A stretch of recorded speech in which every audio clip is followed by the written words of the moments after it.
বাংলাদেশ জামাত ইসলামী টাঙ্গাইল জেলা শাখা কর্তৃক আয়োজিত আমাদের প্রাণপ্রিয় নেতা জামাত ইসলামীর সংগ্রামী অ্যাসিস্ট্যান্ট সেক্রেটারি জেনারেল জনাব আজহারুল ইসলাম ভাইয়ের মুক্তির দাবিতে আজকের এই সমাবেশের সংগ্রামী সভাপতি বাংলাদেশ জামাত ইসলামী টাঙ্গাইল জেলা শাখার সংগ্রামী আমির জননেতা জনাব আহসান হাবিব মাসুদ, অন্যান্য নেতৃবৃন্দ, উপস্থিত সাংবাদিক বন্ধুগণ এবং আজকের এই সমুদ্রের অপর ঢেউয়ের মতো জনসমুদ্র, আসসালামু আলাইকুম ওয়া রাহমাতুল্লাহি ওয়া বারাকাতুহু।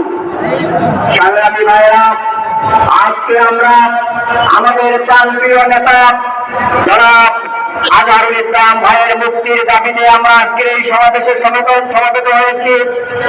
আপনারা পত্র পত্রিকায় দেখেছেন আমাদের আজহারুল ভাই যখন এসএসসি 1971 সালে এসএসসি পরীক্ষা দিয়েছেন, 71 পরীক্ষা দিয়ে তিনি ইন্টারমিডিয়েট কলেজে ভর্তি হয়েছেন।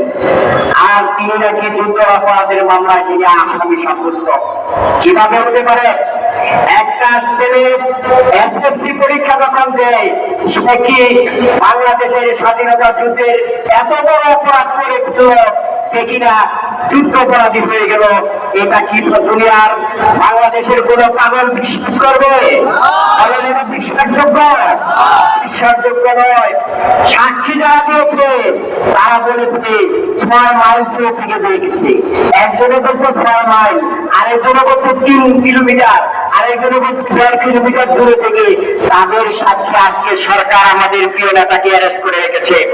আমরা বলতে চাই, এই সাক্ষীর ভিত্তিতে যে রায় দেওয়ার সিদ্ধান্ত নিয়েছে, এই রায় দেওয়া এই যে সাক্ষী দেওয়া, যে সাক্ষী তো ডাস্টবিনে নিক্ষেপ করা উচিত ছিল।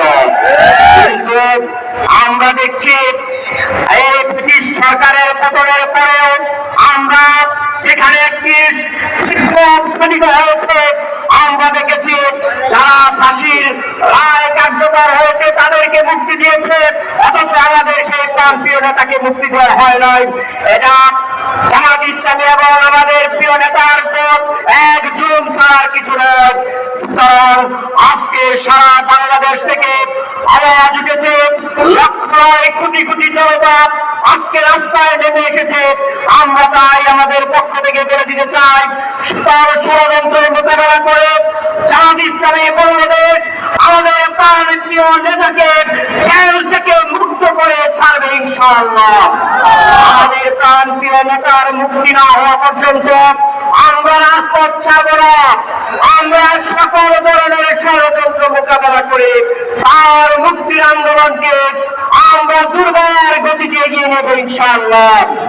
আমরা সর্বশেষ প্রশাসনকে আমরা জানিয়ে দিতে চাই, আমাদের প্রিয় নেতাকে নিয়ে যদি আপনারা টাল বাহানা করেন, তাহলে আপনাদের বুঝতে হবে, আপনাদের যদি কোনো ষড়যন্ত্র থাকে, সেই ষড়যন্ত্রকে নস্যাৎ করে দিয়ে আমরা আমাদের নেতাকে ফিরিয়ে আনবো ইনশাআল্লাহ। আপনারা সবাই প্রস্তুত আছেন তো ইনশাআল্লাহ? আমরা সেই প্রিয় নেতার জন্য মাঠে নামবো ইনশাআল্লাহ। আজকের এই সমাবেশের মধ্য দিয়ে সংগ্রামী ভাইরা, সবাইকে আমার পক্ষ থেকে আন্তরিক সালাম এবং শুভেচ্ছা জানিয়ে আমার সংক্ষিপ্ত কথা এখানে শেষ করছি। আসসালামু আলাইকুম ওয়া রাহমাতুল্লাহি ওয়া বারাকাতুহু।